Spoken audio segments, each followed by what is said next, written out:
this summer for you, and especially just kind of getting that call, being the new Blytheville head coach, just how that all came together? Well, I say it was a bit unexpected. I didn't expect Coach Fisher, to be looking for another job. But when the opportunity came, I didn't blink, didn't bat an eye. I felt like, at some point I wanted to be a head coach. I can't say that I expected it this soon, but I feel like I'm ready. I feel like that's just the way things go, and so you always make sure that you stay ready so you don't have to get ready. That's kind of my.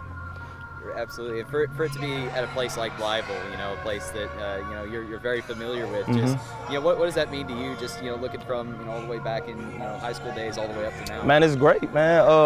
Like I've told somebody, man, I grew up right down the street to where I could hear the fans cheering in games and the commentator yelling touchdown Chickasaws and stuff like that, and to go from that to playing on this field and having a lot of success on this field with one of my brothers, and then having some other brothers come up and play also Chickasaws, and to be able to come back to this community and be a head coach of this same team, it's amazing. Absolutely. Just talking about the journey, I guess, just ever since high school, leading up to now, just kind of what's led up to this point right here.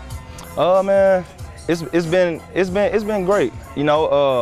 Like I said, I can't say that I've always thought that I would be a coach, but one thing I did know is that I knew football. I loved the game of football, and it wasn't until I started coaching that I realized I loved coaching more than I actually loved playing the game, and so coming out of college, I had a daughter and a wife, and so I kind of jumped into the workforce and started making money, and then got the urge to get back to my community. Felt like I wanted to give back to Blytheville because that's where I started out, and I was able to go and see things, and got the opportunity to go back and be a firefighter here in the community for about 3.5 years before coming over to be a teacher and a coach. So I'm happy to be here, man. Like I said, the way everything just unfolded, it's all divine timing. Absolutely, and I'm sure you take away a lot from those different moments too, and applying that to even right now being a coach. I'm sure there are different lessons. What are some of the biggest lessons, I guess, that you can apply from those other stops all the way over here now too? I would just say, man, you never know what God has in store, and you just got to keep going. Remain positive, optimistic. There was some rough patches in my life, but I feel like those are the things that I'm able to give to these guys out here on the field. I give them life lessons, things that I learned through life to where they don't have to go through those same things. If I made a mistake, I'm open with these guys, and I got some other coaches that are open with these guys that are, like I said, we're trying to build young men. We want to win ball games, but we want them to be great young men also, great fathers, great husbands, things like that. And so if there's anything that I learned along my way, I make sure that I give it to these guys also.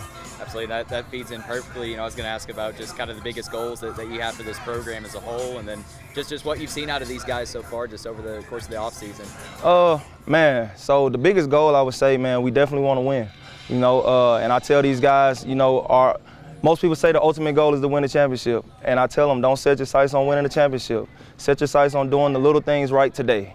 So it's being on time for practice, or, getting that extra rep, or going full speed in the drill. Those are the things that set you up in the end to win a championship, So a lot of times people will say, hey, our ultimate goal is to win a championship. Well, now you're skipping steps.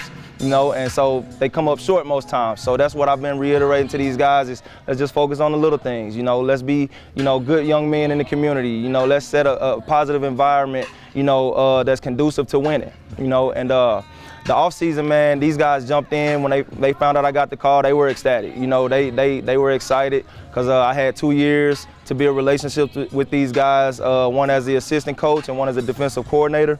And so when they found out that I was the head coach, they were all ready to go. And so like 6 a.m. workouts, things like that, they didn't bat an eye. And they know me and a couple of my other coaches, we've done it at a higher level, at the collegiate level. And so they know that the things that we're instilling in them are things that they're going to need to get to that next level, which is where a lot of these guys plan to go. Absolutely. And then, so looking at the defensive side of the ball, let's talk defense. What do you think this defense can accomplish this year?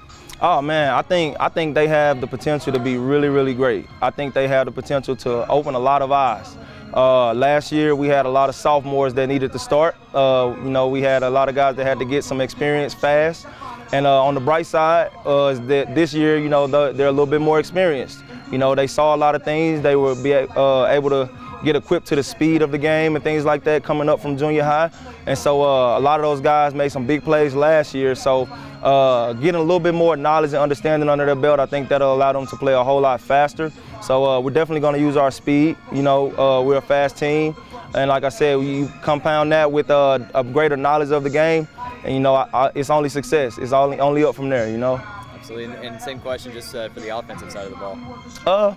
Same thing pretty much, man. A lot of our skill guys were those same sophomores. You know, we did lose some on offense on the offensive line, and we've worked over the offseason to shore up some things on the offensive line, and I like what we got right now. We got some big guys. We got some smaller guys that are fast and can pull, things like that. So we have a dynamic on that line that I think is going to work well with what we're trying to do.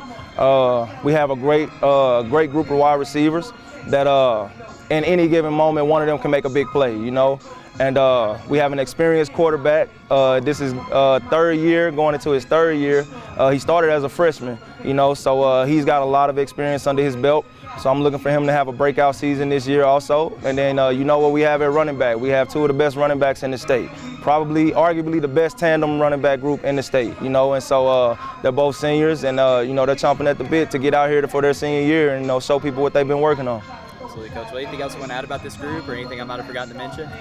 Man, nah, it's just a lot of people have been able to experience in the community this summer, man, that they're a great group of kids. You know, they've been getting out in the community, doing a lot of community service, you know, stopping by their local churches and things like that, and, you know, showing their faces. And I think the overall perspective of what it is to be a Blytheville Chickasaw football player is changing, and they have a lot to do with that, and they like to see it. And it started with our seniors.